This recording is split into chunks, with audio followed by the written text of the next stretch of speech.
Começamos com José Alfredo Duarte Filho. Boa noite. Boa noite, Batista. Boa noite, telespectadores. Falar do senador Pedro Simon é bastante difícil, porque é um homem que tem uma biografia bastante extensa e de grandes realizações na vida pública.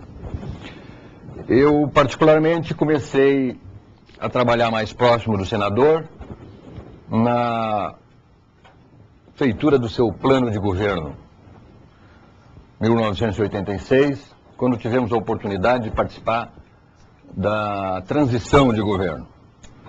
Lá nós desenvolvendo um trabalho por orientação do nosso candidato a governador eleito na época, fizemos um trabalho de coleta profunda de informações sobre as finanças públicas do Estado. Nos deparamos com uma situação bastante difícil, não propriamente culpa de governos anteriores, mas em grande parte por uma centralização tributária bastante intensa do governo federal. O governo federal detinha 64% das receitas públicas, enquanto os estados ficavam tão somente com 23%.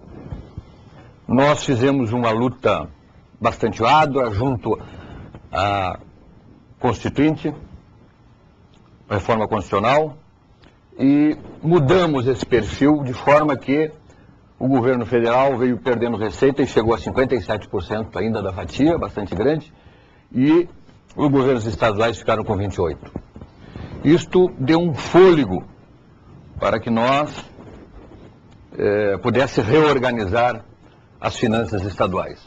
Fizemos, à época, com base nos números coletados, um trabalho que se chamou Proposta de Saneamento Financeiro do Setor Público e de Desenvolvimento do Rio Grande do Sul. Nós constatamos que, no ano de 1987, primeiro ano de governo do governador Pedro Simon, 63% da dívida estavam vencida ou venceriam naquele mesmo ano. Tínhamos um endividamento excessivo de curto prazo. Praticamente negociávamos a nossa dívida diariamente no overnight. Isso nos dava um custo bastante alto, porque os juros sendo negociados dia a dia, nós tínhamos que captar ao preço que o mercado estava disposto a emprestar. Nós tínhamos também um perfil inadequado da dívida. Enquanto todos os outros estados tinham um endividamento em dólar, nós tínhamos um endividamento em empréstimos internos. Nossa dívida externa era de tão somente 12%, enquanto que os outros estados era de 40%. Na época, o dólar era favorável e isso trazia desvantagem para o Rio Grande do Sul, em comparação com os demais estados. O nosso custo da dívida era de 35% ao ano, enquanto que os outros estados era de 9%. Nós tínhamos ainda endividamento junto ao BRDE, junto ao Badesul e junto ao Banrisul, lastreado em CDB, também com custos bastante altos, inadequado a uma estrutura de governo que tem as suas receitas organizadas a longo prazo. As empresas estatais também tinham endividamento da forma que 42% da dívida venciam também em 1987. A par desses números, fomos à ação e renegociamos as dívidas. Alongamos os prazos das dívidas de contrato, obtivemos a permissão do Senado Federal para emitir títulos públicos estaduais, para substituir essas dívidas de custo alto, de forma que nós alongamos o perfil da nossa dívida e baixamos o custo. Os títulos estaduais também não tinham mercado. Nós, com base numa racionalização de recursos, passamos a dar credibilidade de forma que o custo do nosso título era ficou semelhante ao custo do título federal. Nós, na época, fizemos uma carteira de títulos próprios e que isso servia como base para as nossas ações financeiras. Quando tínhamos que pagar folha ou despesas, nós vendíamos os títulos no mercado. Quando entrava a receita, nós recomprávamos esses títulos do mercado. Com isso, nós fizemos caixas e tivemos, como resultado, um grande investimento ímpar na história das finanças públicas. Isso, inclusive, está relatado num trabalho feito por 2 técnicos da Fazenda, que traça um histórico das finanças públicas desde 1970, que nos anos de governo do governador Pedro Simão foram os de melhor investimento no Estado. Nós chegamos em 1989 a um investimento de 22% da receita própria líquida. E em 1990 a 26% da receita própria líquida. E para um investimento anterior da ordem de 14%. Houve um crescimento bastante substancial.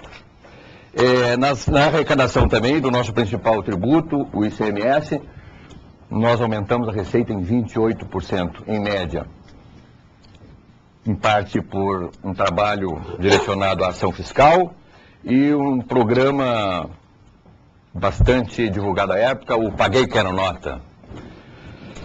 Nós reduzimos também a administração das despesas, de forma que o custo da manutenção da máquina, que era de 12%, nós chegamos a um número de 8% em 1988 e 7% em 1989.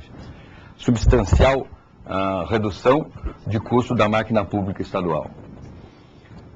Na parte de compras, como o Estado estava inadimplente em algumas operações, com alguns fornecedores, nós tínhamos dificuldade em comprar produtos para a manutenção do Estado, e quando comprávamos, comprávamos com preços muito superiores aos de mercado.